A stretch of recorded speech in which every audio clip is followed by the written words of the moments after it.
Voy a tomar de Cronin La Ciudadela para darle paso a mi amigo y colega, el doctor Miguel Díaz. Horacio, te volvemos a agradecer nuevamente. Vamos a darle paso a la segunda charla. Excelente, gracias a todos. Gracias. Si querés quedarte, me voy a quedar un rato. Invitado, te quedas. Bueno, la segunda charla la planteamos de cómo ser director de un hospital público en la pandemia. Está metiendo un ruido muy feo. No sé si es el tuyo, Miguel. A ver si silencias. A ver. Ah, sí, eras vos nomás. No sé por qué hay algún problema de sonido, Miguel. ¿Estás con tu celular o la notebook?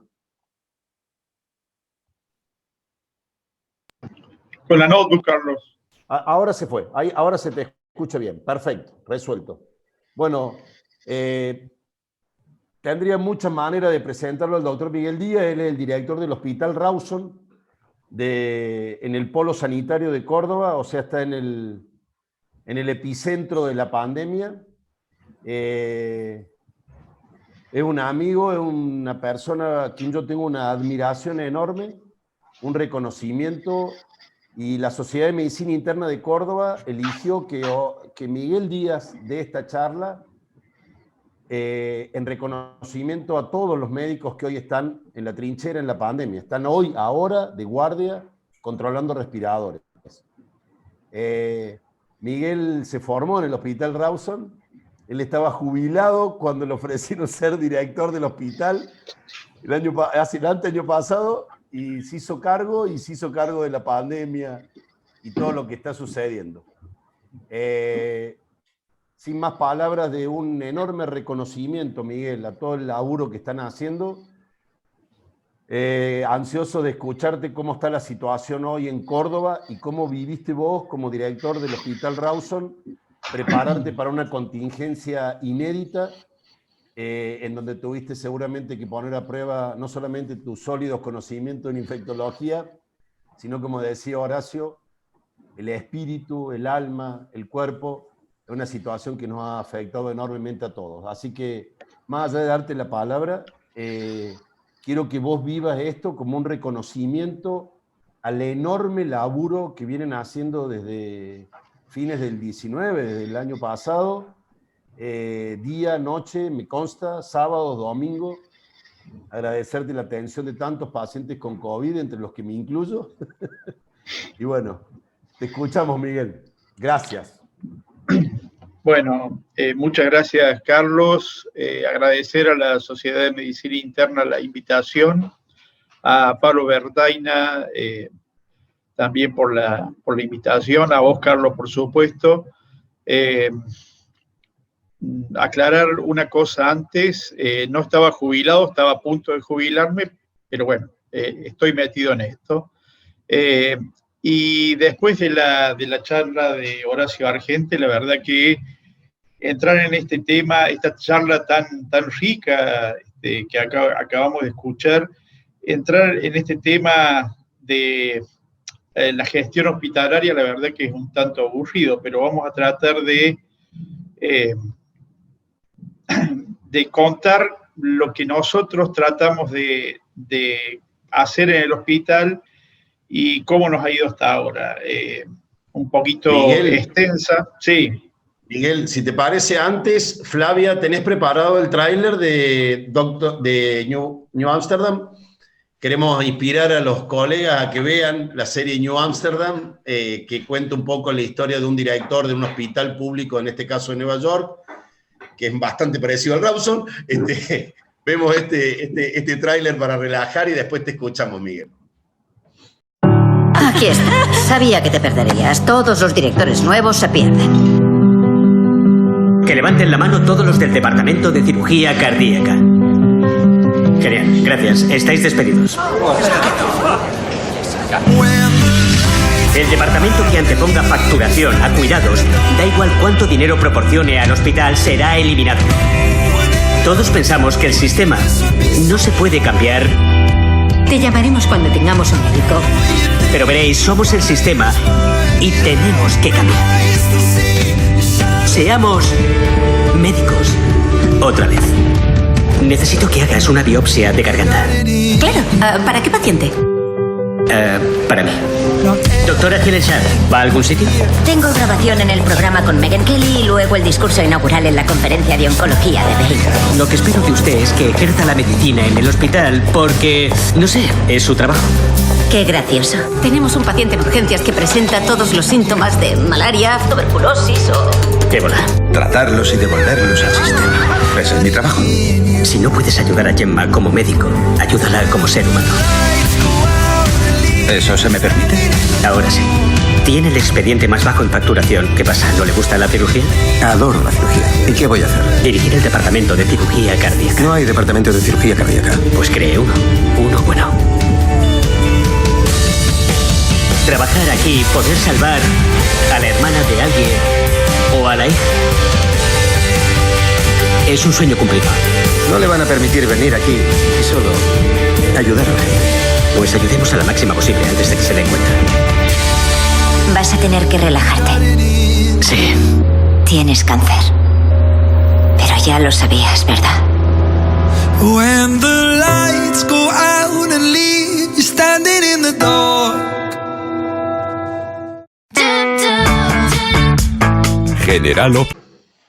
Bueno, la única similitud del Rawson con New Amsterdam es que el director fue paciente del Hospital Rawson, la única. Todo lo demás no tenemos nada parecido.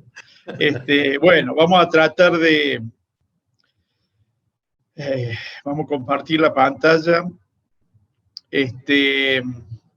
La idea es mostrarles alguna cuestión con respecto a esto.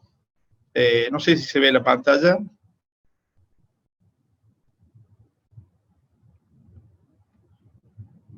¿Sí? Perfecto, Miguel. Manejo hospitalario de la pandemia COVID-19. Bien. Bueno. En fines del 2019 comenzamos con esta cuestión de tratar de adecuarnos a lo que venía, que era la pandemia COVID-19, sin saber la envergadura que iba a tener la pandemia, ¿no? Nosotros teníamos un contexto sanitario, no solamente en el país, sino en la provincia también, un contexto político, que lo pongo porque al último vamos a ver algunas cuestiones con respecto a esto, un contexto social y un contexto económico que el hospital, por supuesto, no escapaba a todo esto. Sobre esto, nosotros hicimos una serie de consideraciones en cuanto a la realidad sanitaria y sobre todo la realidad hospitalaria, y que era el aspecto edilicio, es decir, no el aspecto fisonómico, sino la cuestión edilicia del hospital, la capacidad y la complejidad que podía brindar el hospital para esta pandemia, la infraestructura biomédica disponible, la estructura orgánica o de conducción de la contingencia, es decir, el recurso humano de conducción del hospital, todo lo que tenía que ver con insumo, diagnóstico, el recurso humano disponible y la capacitación del recurso humano. Todo en este marco político, económico, social y también internacional que ya se venía visorando en torno a la pandemia. En cuanto al edilicio, simplemente contar que el hospital no es creado como un hospital, sino como un edificio destinado a la atención de madres huérfanas, de manera que no tiene ni tuvo nunca la dinámica arquitectónica de un hospital.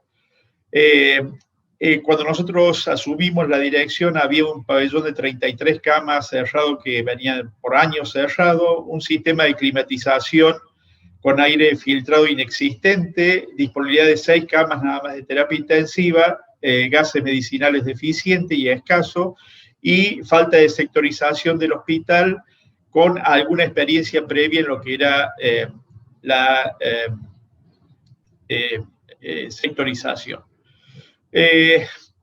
Por lo tanto, nosotros lo primero que hicimos fue reabrir este pabellón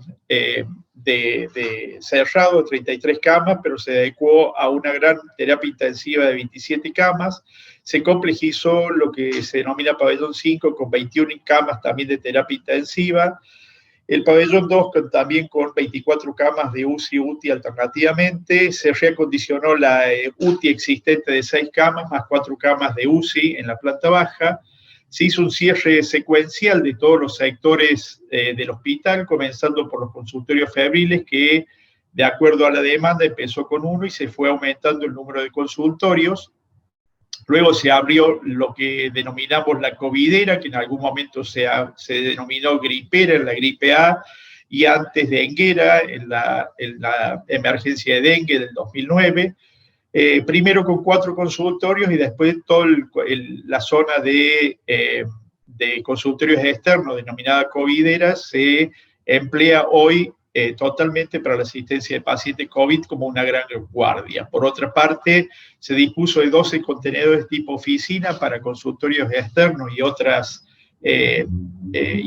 situaciones, y también se desplegaron las carpas estructurales sanitarias con capacidad para 60 personas internadas.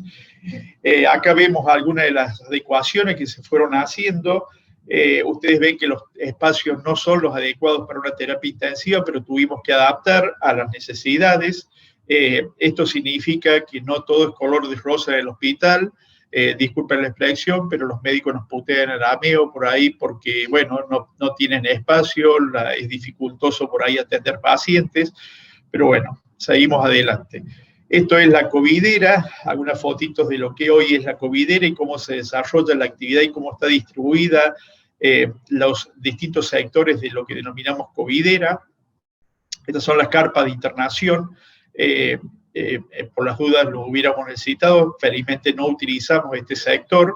Las carpas para descanso o relax del personal, y en cuanto al edilicio, fundamentalmente lo que hicimos es, aparte de la apertura de salas y readecuación, sectorizar el hospital con los niveles de seguridad verde, amarillo, rojo, la adecuación de sistemas eléctricos, disponibilidad de sanitarios químicos 30 por fuera del hospital, las carpas para el personal, que son 6 carpas estructurales gigantes, todo lo que es el sistema de limpieza y el racionamiento de comida para albergar no solamente a los pacientes, sino a la gran cantidad de personal disponible hoy.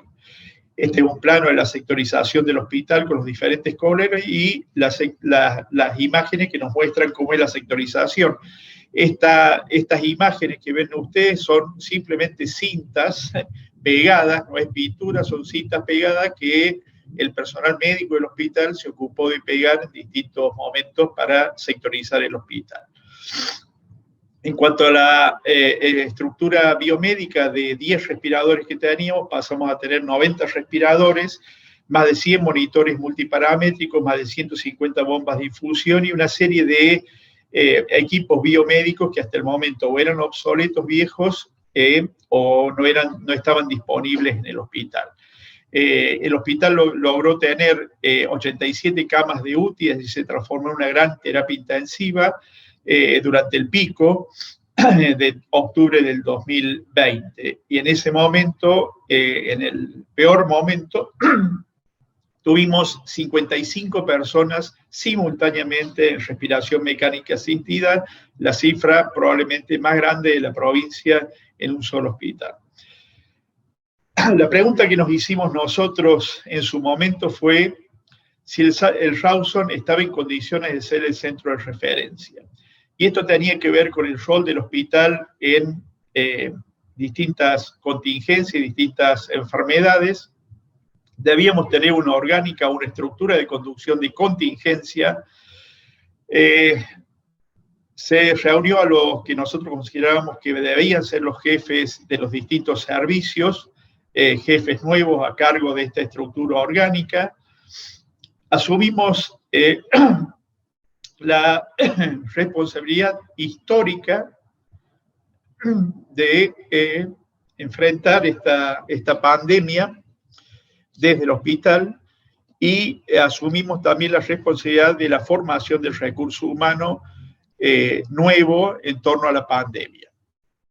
Históricamente el hospital siempre dio respuesta a epidemias y brotes epidémicos como antecedente que uno ha vivido de alguna forma la última epidemia de meningitis meningocócica, la epidemia de sarampión a finales de los 70, principios de los 80, la pandemia de VIH-Sida, yo era muy joven cuando comenzó la pandemia de VIH-Sida, la emergencia de la tuberculosis fármaco-resistente como una situación hoy endémica en el país, la emergencia de cólera allá por los 90, la amenaza de SARS-1, la amenaza de ébola, la reemergencia de dengue en el 2009 con una epidemia importante, la gripe A, otra epidemia importante que el hospital en ese momento vio hasta 15.000 pacientes por consultorio externo en los meses que duró la gripe A, y la amenaza de Hanta también. En todas estas situaciones el Hospital Rawson participó, por lo tanto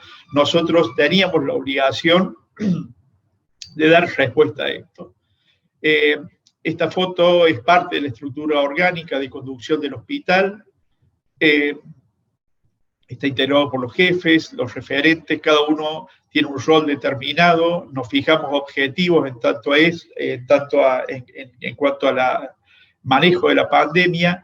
Se realiza una evaluación permanente con la fortaleza, oportunidades, debilidades y amenazas. Se hace mucho hincapié en el manejo interdisciplinario de la pandemia, no es solamente el manejo médico de la pandemia y un paciente COVID, como muchos pacientes con situaciones o enfermedades infecciosas, ameritan un manejo interdisciplinario de varias disciplinas y eso es muy importante. Y algo que mencionó Horacio recién, que es la motivación. La motivación es muy importante y no solamente pasa por una cuestión económica, sino por un montón de otras cuestiones, ¿no? La motivación fundamentalmente del plantel médico.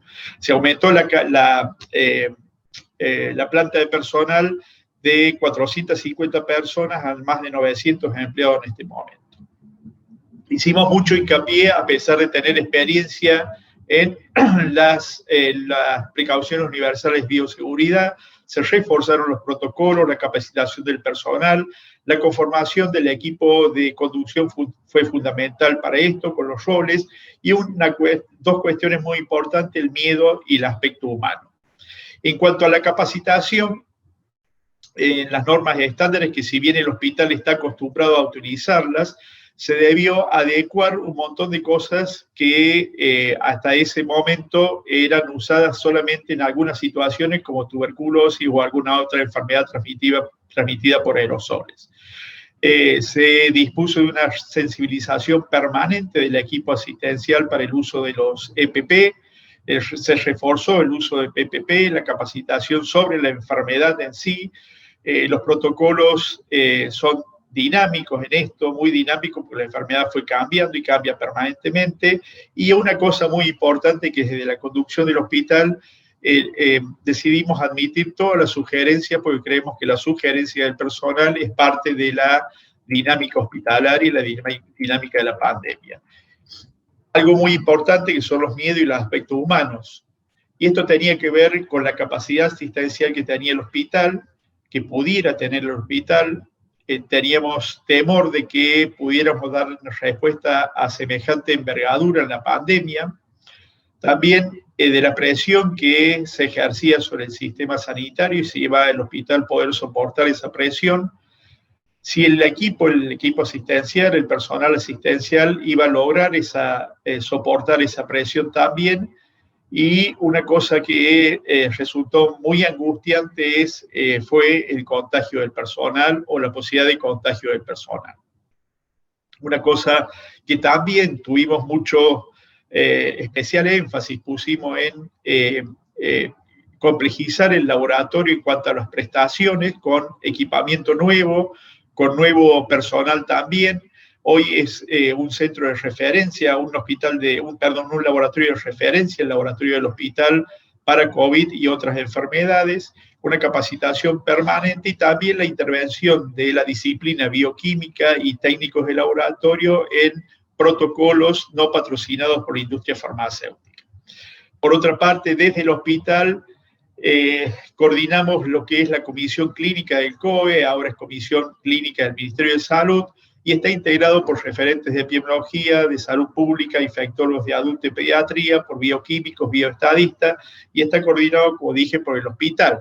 Y tal vez el resultado más importante de esta comisión clínica, y lo pongo porque me parece que es un lujo tener esto, es que pudimos establecer en Córdoba sobre hoy 2.200 pacientes el comportamiento en una línea de tiempo de la enfermedad y que pocas provincias tienen la posibilidad de tener esta línea de tiempo, y esto coincide con otros reportes mundiales donde nos sitúa con cifras y promedios en cuanto a la línea de tiempo de la enfermedad más o menos similar, ¿no?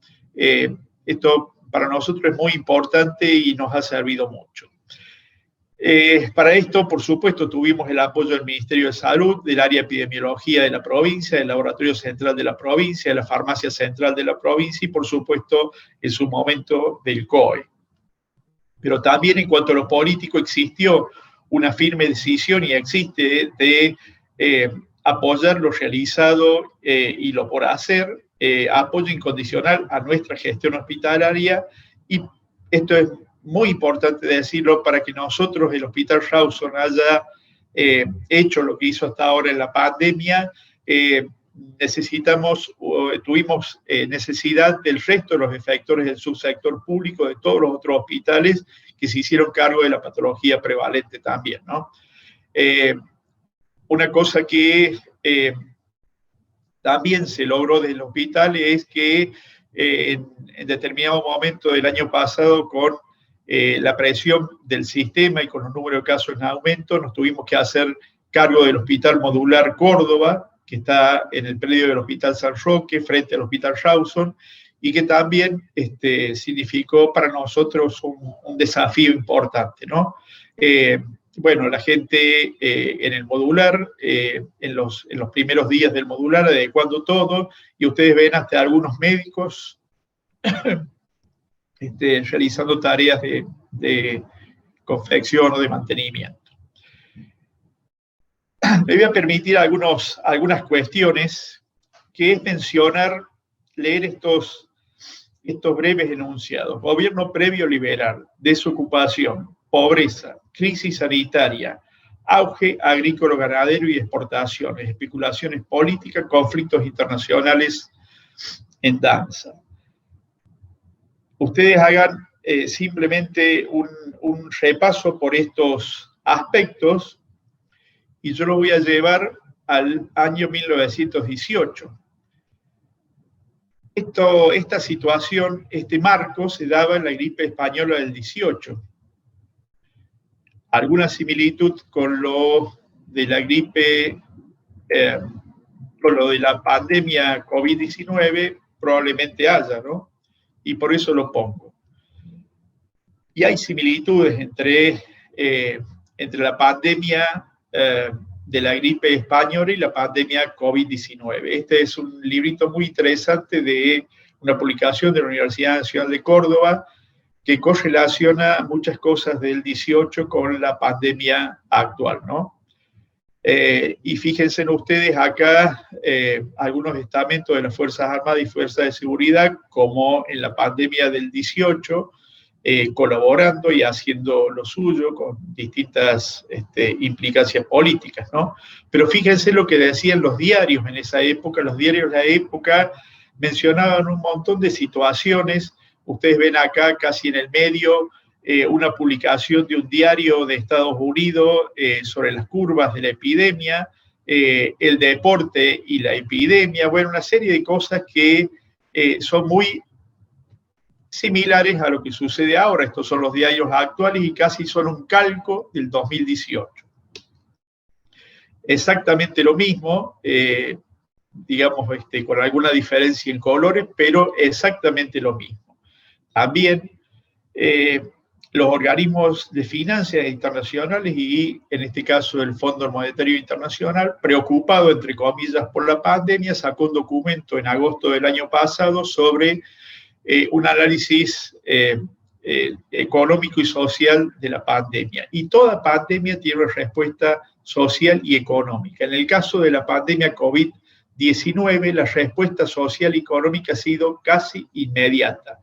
Y eso ha significado que tenga un atravesamiento político feroz la pandemia esta.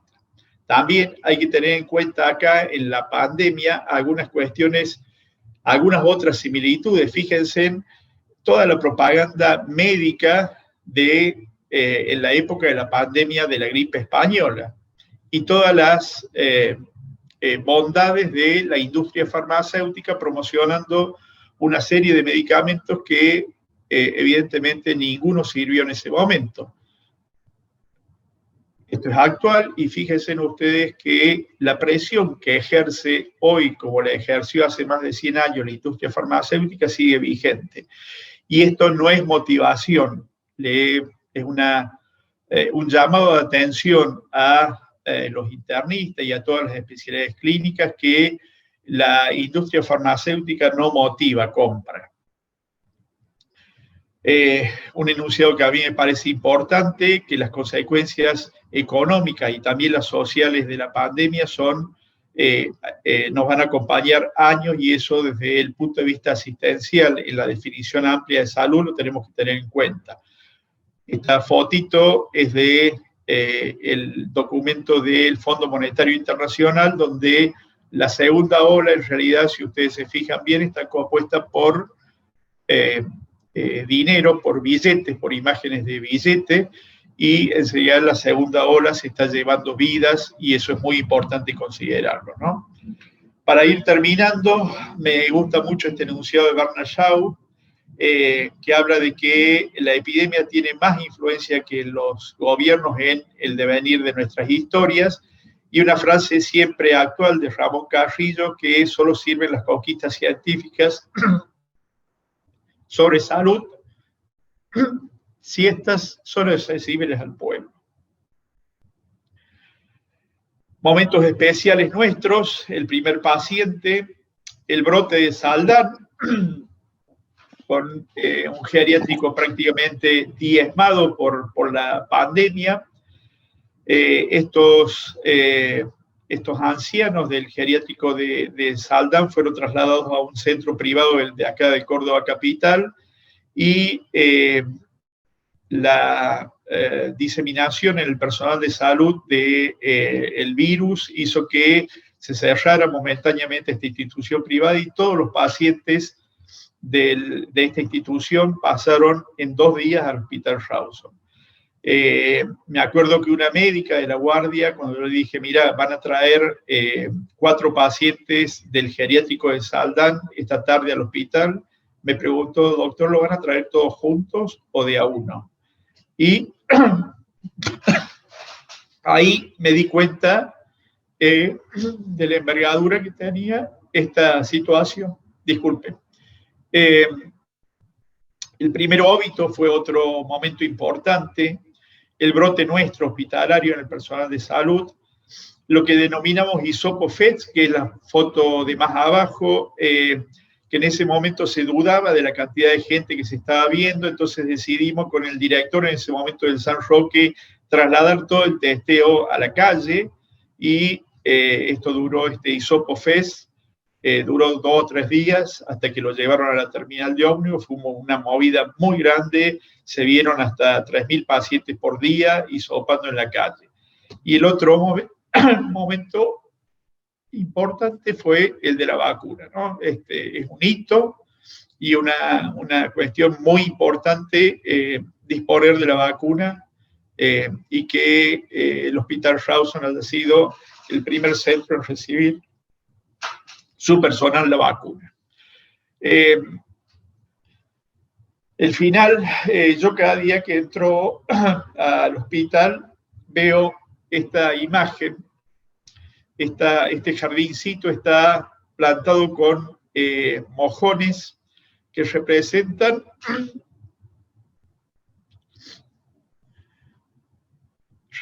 a los muertos del hospital, de los empleados del hospital fallecidos, muertos, secuestrados, desaparecidos durante la dictadura. Esta gente es parte de la historia del hospital, es parte de nuestra de nuestra historia, de nuestra responsabilidad histórica también, y alguna vez escuché a Carlos Pressman que comparaba una situación del fútbol con una situación ocurrida en Daspur.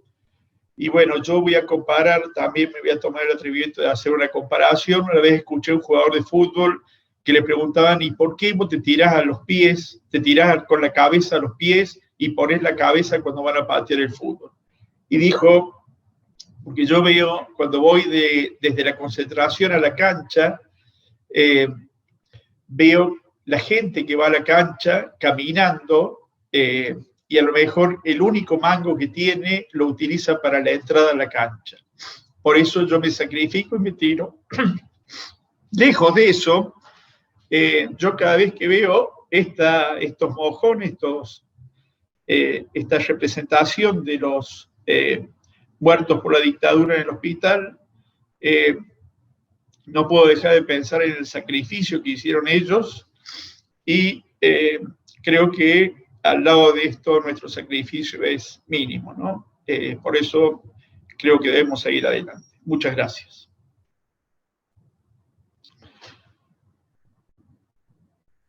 Esta es la puerta del hospital, después el hisopo FES, y lo que quedó del hisopo FES creo que es una alegoría a la responsabilidad social y a el distanciamiento social. Muchas gracias.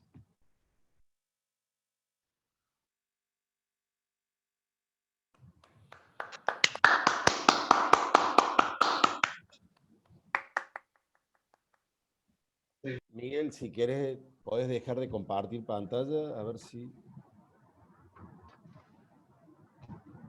Ahí está. Bueno, no emocionante. Tarde impresionante, tan conmovedora. Sí. No sé si la densidad o la dimensión de la palabra gracias alcanza, Miguel. Creo que nos ha mostrado el momento histórico trascendente, la historia no solamente actual y lo que están haciendo y la entrega y la dedicación, sino la historia, ¿no? La historia real, desde la pandemia del 18 hasta la breve historia de quienes dejaron la vida para, como decía Ramón Carrillo, la ciencia no tiene sentido si no llega a los sectores populares, a quienes lo necesitan. Y creo que el Rawson sigue estando en la referencia de la salud de Córdoba, digamos. Me acuerdo cuando asumió un anterior director, y me parece que es una frase que podemos compartir, del Hospital Rawson, cuando él asumió en un hospital que ha tenido su conflicto histórico, dijo, cultivo una rosa blanca en julio como en enero, para el amigo sincero que me da su mano franca, y para el cruel que me arranca, el corazón con que vivo, ni cardos ni ortigas cultivo una rosa blanca. Y realmente Miguel nos ha dado una lección de cultivar una rosa blanca, aún en tiempos de pandemia, aún en tiempos de adversidades, aún en tiempos de injusticias, de inequidades, de falta de valoración y de reconocimiento del enorme trabajo que está haciendo el equipo de salud. Creo que tu mensaje fue seguir cultivando rosas blancas. Bueno, si alguien quiere comentar algo, quieren preguntarle algo a Miguel, dejamos abierto un poco más el tiempo del micrófono y después sí iremos a los trabajos científicos. Muy conmovido, sin duda, ¿no? Sí, ha sido muy, muy conmovedora la charla. Yo quiero agradecerle particularmente que haya hecho esta presentación con toda la emotividad, con toda la carga emocional que la hizo, porque podría haber hablado de números y nada más, y no comprometerse a exponerse de esta forma. Voy a hacer un chiste. Cada vez que el Hospital Rawson se resfría de alguna forma, nos contagia a nosotros, debe ser porque es infectológico, ¿no? Pero siempre quedamos de backup ahí en el San Roque, que está enfrente. Cruzamos la calle y siempre nos arman la gripera, tenemos alguna otra... Bueno, hoy estamos apoyándolos también. Muchas gracias, Miguel. En las dos charlas que escuché hoy, que me encantaron las dos, he hecho un repaso prácticamente En la primera de mi vida de médico, porque desde la semiología, desde estudiante hasta ahora, que se me dificulta entrar a ver los pacientes, perder ese contacto, y ahora en esta segunda charla revivir toda esta preparación que tuvimos que hacer para abordar a los pacientes, ¿no es cierto?, ahí enfrente de ustedes y acompañándolos de alguna forma. Bueno, muchas gracias a ambos porque han sido muy elocuentes y creo que hemos hecho un aprendizaje significativo en lo que han expuesto. Yo una sola aporte, señor presidente, para la charla del doctor Argente. Me queda claro que ningún saber es desechable de ningún tiempo. Básicamente esto se recicla permanentemente, evidente eso. Esto ya creo que fue tratado desde el punto de vista de la filosofía, inclusive por filósofos que no son médicos, pero básicamente nada de lo que se conoce en medicina puede ser desechado, quizás archivado por un tiempo, pero realmente se recicla permanentemente, ¿no? Desde lo observacional que tenían los antiguos griegos, que hoy se reflota, ¿sí?, hasta estos periodos en donde se decía desapareció el examen físico, ya con la maquinaria nueva no tiene sentido realizar el examen de un paciente. Me va quedando cada vez más claro que los libros de historia los tenemos que tener archivados y con un rótulo para saber en qué momento lo vamos a ir a consultar. Gracias, Carlos. Vos sabés bien que soy lo menos porteño de los porteños que hay acá. Me siento agradecido y orgulloso de los cordobeses, conciudadanos que tengo, colegas. Así que lo único que puedo decirles es gracias. Hoy me han llenado el corazón. Gracias. Bueno. Acá han escrito en el chat, ¿querés decir algo, Francisco? Por en el chat, Miguel, te agradece, muy emocionante la presentación, un placer escucharte, excelente charla, muy emotiva. ¿Querés agregar algo, Francisco? Él también está en Buenos Aires. Sí, la verdad que muy emocionado, sobre todo el final, ese homenaje que hizo el doctor Díaz a los desaparecidos, que fueron 11, creo, ¿no?, en el Hospital Rawson, entre estudiantes y médicos que sufrieron el terrorismo de Estado en la Argentina, ¿no? No, pero también quería hacer, porque bueno, hablaron del Dr. House y del New Amsterdam, ¿no? Y yo quería hacer una pequeña reivindicación del Dr. Gregory House, a quien le debo muchas horas de pasarla bien frente al televisor, ver y rever esos capítulos, y la verdad es que me parece que hay un capítulo, porque bueno, si uno empieza a ver House, la serie, uno se encuentra con un médico que es repudiable en muchos aspectos, pero avanzando en la serie uno se va dando cuenta de algunas cosas, y me parece que hay muchas cosas rescatables. Hay un capítulo que yo quería recordar, que me parece que viene a cuento con lo que decía el doctor Argente, que fue extraordinaria su charla, que es un capítulo en el que House está en un vuelo, en avión, y está solo, sin sus residentes, ¿no? Y de golpe se descompensa un pasajero y piden si hay un médico, y le toca atenderlo a House. Y House no sabía que tenía el paciente, y se encuentra ante serias dificultades, porque no tenía al residente que lo revisara al paciente, no tenía al otro residente que le contradecía sus ideas, no tenía... Entonces agarra a varios del pasaje y agarra uno a cuatro pasajeros que no eran médicos ni nada, y le dice, vení vos, andá, tocalo al paciente, vos decime todo que sí, vos decime todo que no. Y recién ahí, cuando su intelecto era puesto en desafío a través del pensamiento de otros, y en equipo, y con todos esos elementos, él pudo sacar el diagnóstico del paciente. Entonces me parece que House, si bien por supuesto que es muy criticable, tiene algo que es muy interesante, que es ver la dimensión humana de cada uno de nosotros, que somos muy falibles y que tenemos miles de defectos, y que por ahí la sociedad piensa que los médicos tienen que ser algo especial desde el punto de vista moral y demás. También la importancia del diagnóstico, insisto yo siempre con eso, que a los pacientes que no sabemos qué tienen les va mal, o les va peor por lo menos, y la cosa del trabajo en equipo, y que para pensar muchas veces necesitamos a alguien que nos diga que nosotros estamos equivocados. y eso hace que se muevan un poco las ideas. Si conversamos una neurona con la otra neurona, siempre es más difícil que salga algo interesante. Bueno, eso nada más. Gracias. Bueno, de nuevo, enormes gracias, Horacio, Miguel, nos ayudaron a pensar. Creo que más que ayudarnos a pensar, nos ayudaron a volver a pararnos en por qué somos médicos y cuál es nuestro sentido de nuestra praxis profesional como internista en este pasaje histórico por la vida, digamos. Así que desde la filosofía del pensamiento y el diagnóstico, y de la filosofía de la asistencia en un hospital público, la verdad que nunca pensé que me iba a conmover de la manera en que sucedió a pesar de la virtualidad. Así que nada más que agradecerle enormemente y ojalá que más temprano que tarde nos podamos dar ese abrazo que estamos difiriendo por la pandemia. Un abrazo fraterno, agradecido y cariñoso, digamos, que nos debemos. Así que de nuevo, enormes, enormes gracias. Han sabido combinar una excelencia académica precisa con un enorme componente emocional y afectivo difícil de encontrar en los congresos que habitualmente participamos. Así que de nuevo, muchísimas gracias a todos y en especial, obviamente, a Horacio y a Miguel. Gracias. Muchas gracias.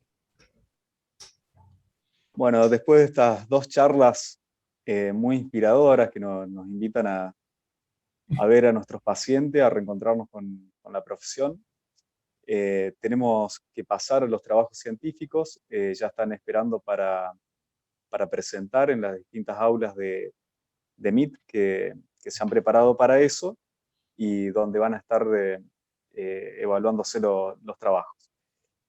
Van a encontrar en el chat los links para pasar a los diferentes trabajos y por esta aula principal se van a pasar cuáles son los trabajos que se van a presentar en cada aula. Así que si gustan, damos pasos a eso. Yo me sumo al agradecimiento del doctor Pressman. La verdad que por sobre todo han sido charlas inspiradoras. Creo que eso es mucho mejor porque tiene un efecto propagador. A las 21 nos encontramos en la parte científica con las dos charlas finales de la doctora Sandra Díaz y el doctor Ariel Espinosa. Así que nos volvemos a ver a las 21. Muchas gracias.